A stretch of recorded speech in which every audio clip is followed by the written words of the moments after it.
Yunuslarının da burasını başım açım benim. Aruna canım. Aruna canım üstüne canım baycat koyun bay bu. Canadan beri üşüdü o katı.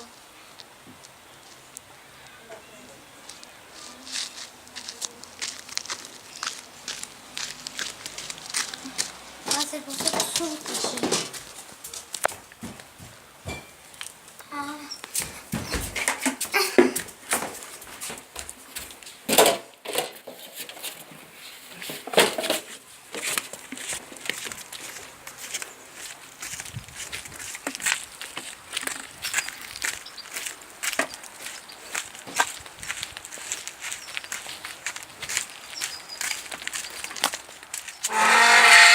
Havayla kaçalım. Hapa kendi o botu balsam. Buradan öteceğim bunu.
Olsun bir de betten var.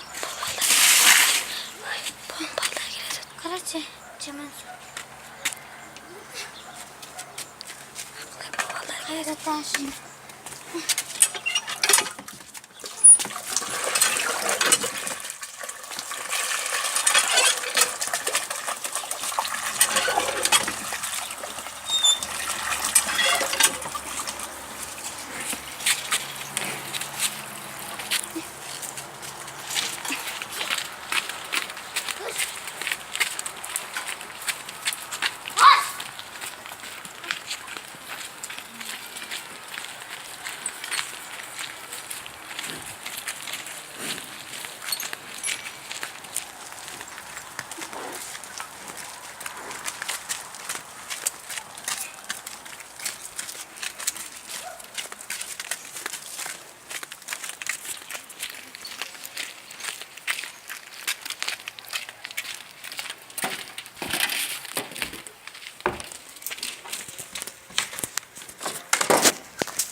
Benim camışım bitti. Eve bir cat pes alan gidecek.